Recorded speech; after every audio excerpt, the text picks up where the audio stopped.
This lecture is over Chapter 40, Anticoagulants, Antiplatelets, and Thrombolytics.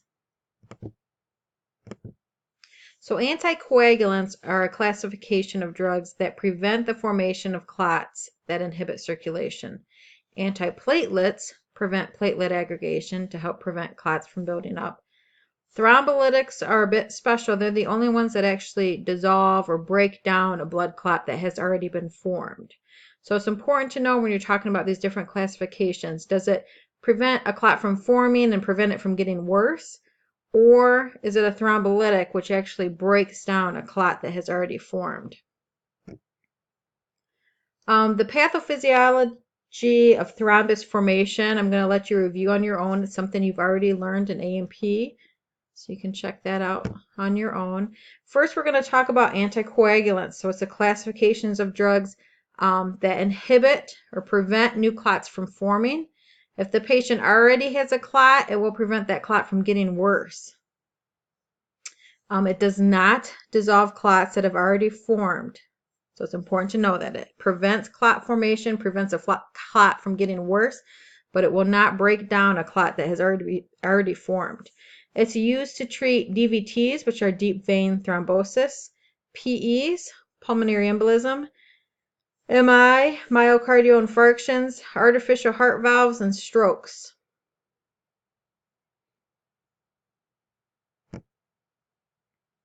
So heparin is one of your prototype anticoagulants that you have to be familiar with.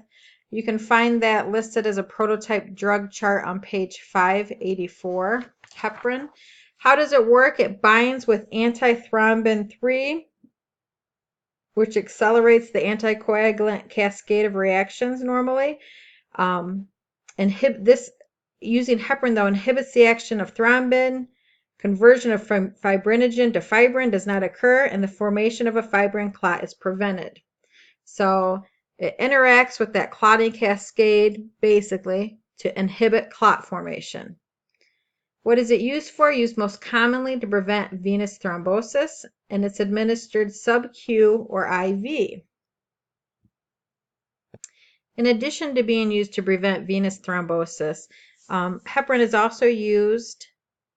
It's indicated for rapid anticoagulant effect when thrombosis occurs because of DVT, PE, or evolving stroke. Heparin can also be used during open heart surgery to prevent blood from clotting. It can be used to treat a critically ill patient with DIC, which is a bleeding disorder, where all of the clotting factors are used up. But again, the primary use that we'll see heparin used for is to prevent venous thrombosis. I said it is administered subcutaneously or intravenously. It is not administered orally because it's poorly absorbed through that route. You got a little diagram that shows how heparin interferes with the clotting cascade. So a specific thing about heparin is that it requires frequent lab monitoring. So anytime we're talking about a medication that's preventing clots from forming, the patient is going to be at risk for bleeding. So this frequent lab monitoring makes sure that the patient isn't at risk for bleeding, isn't at risk for clotting, that they're in that therapeutic range where we want them to be. And for the patient with heparin, the labs that we're looking at are PTT, which is partial thromboplastin time, and APTT, which is activated partial thromboplastin time. So those two labs are monitored to make sure that the patient's where we want them to be and not at a huge risk of bleeding, and again, that they're therapeutic. Those labs basically measure how fast the blood is clotting. So the PTT should be 1.5 to 2 times the control value, while the APTT should be 30 to 85 seconds. A side effect of any anticoagulant is going to be bleeding. We're going to watch for signs and symptoms of bleeding. And important to know with these medications is what's their antidote. So patients getting heparin, all of a sudden they're hemorrhaging or having a problem with bleeding, we need to know what drug we have on hand in order to stop that reaction. So heparin has an antidote, protamine sulfate, and that's something that you must know for testing purposes.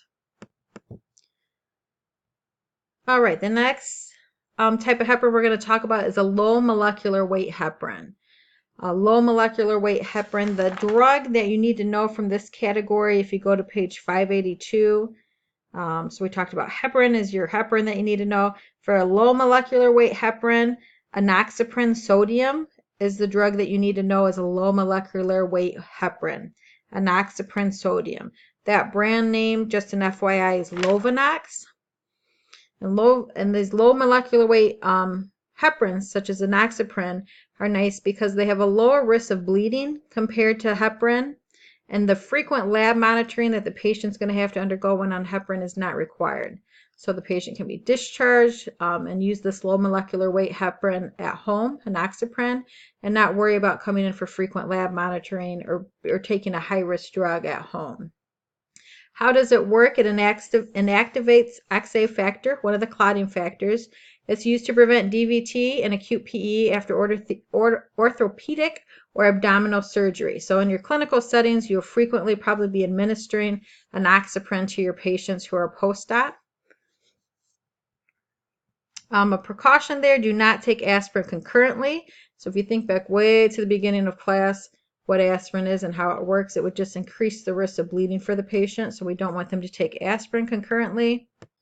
And while an overdose of enoxaparin or a low molecular weight heparin would be rare because it's a safer type of heparin, the antidote would be the same, protamine sulfate.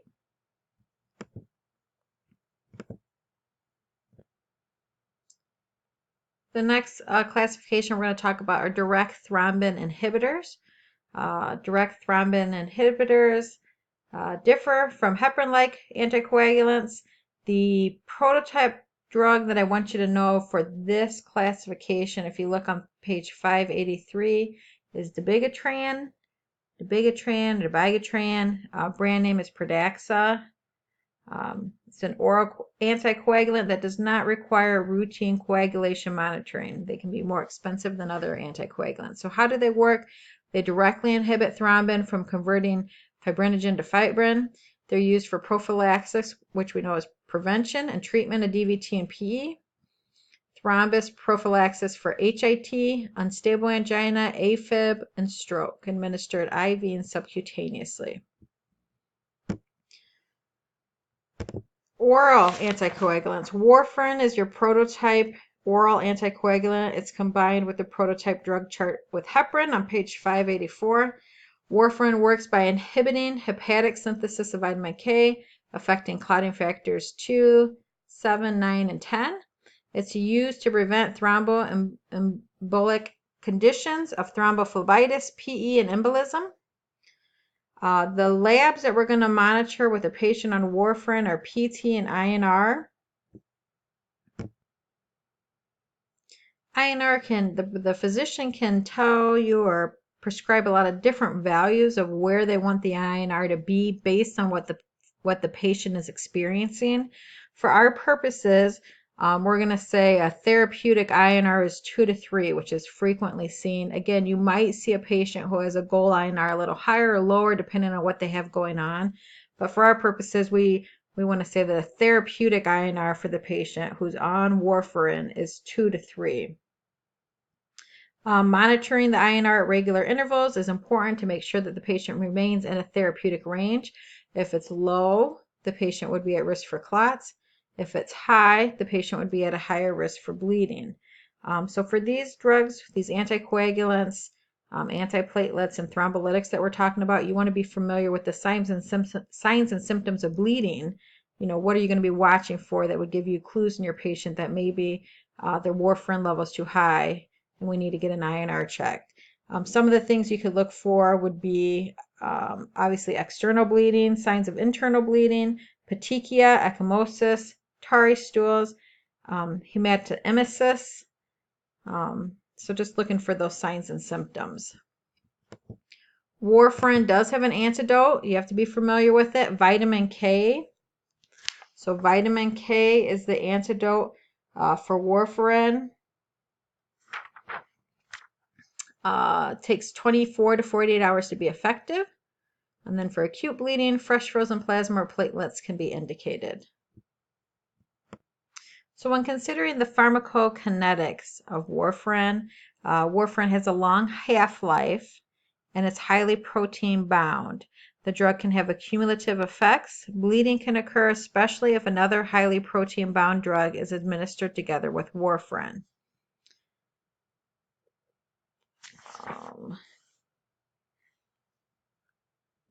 We would want to recommend to our patient that they use acetaminophen rather than aspirin to treat pain while taking warfarin, just because of the risk of bleeding. And again, if you look at your prototype for heparin and warfarin, your prototype chart on 584, the life-threatening reaction listed for both is bleeding. So that's our big complication that we're going to be watching for. And the final oral anticoagulant category we're going to talk about are the XA inhibitors. Anticoagulants, oral anticoagulants that do not require routine coagulation monitoring, given once or twice daily. Your prototype XA inhibitor that I want you to know is apixaban. So if we go and look at page 582, just to make sure we're all on the same page in regards to drugs that you need to know. The heparin that you need to know is heparin, right? It's your prototype drug. The low molecular weight heparin that you need to know is enoxaparin sodium. Your oral anticoagulant, warfarin. Your selective factor XA inhibitor, apixaban. Direct-acting thrombin inhibitors would be dabigatran. And finally, you need to know both of the anticoagulant antagonists, protamine sulfate, which is used for your heparin and low molecular weight heparins, and then phytonadione is also vitamin K, so just another word for vitamin K, and that is your antidote for warfarin. I'm going to let you look over the nursing process box for warfarin and heparin on your own. A lot of it we talked about, but it's really packed full of good information, so please make sure you spend some time studying that. One couple things I'll mention quick is on page 586, you have the lightning bolt. Teach patients to control external hemorrhage from accidents or injuries by applying firm direct pressure for at least 5 to 10 minutes with a clean, dry, absorbent material. So your patients that are taking anticoagulants, they're more prone to bleeding. So even when you discontinue an IV, you may need to hold pressure there a little bit longer in order to prevent bleeding. Side effects. So again, being able to teach the patient what they need to be looking for of signs of bleeding, but also you as the nurse looking for petechia, ecchymosis, purpura, tarry stools, bleeding gums, epistaxis, and expectorant of blood. Under diet, so we know for warfarin, the antidote is vitamin K. And we know that certain foods have high amounts of vitamin K. So advise patients to avoid large amounts of vitamin K foods, rich foods that include green leafy vegetables, broccoli, legumes, soybean oil, coffee, tea, cola, excessive alcohol. And in terms of the vitamin K, a lot of times you hear the green leafy vegetables are the big one there. It's that their intake has to be consistent. Because if they are taking, let's say, their dose of warfarin is 5 milligrams, and then one night they have a huge spinach salad, the next day their INR could be low just by the fact that they've ingested more vitamin K than they normally do. If they have a large spinach salad every day for lunch, their dosage and their INR would be maintained because it's a consistent intake of that vitamin K. So review that nursing process box on your own. A lot of good information there.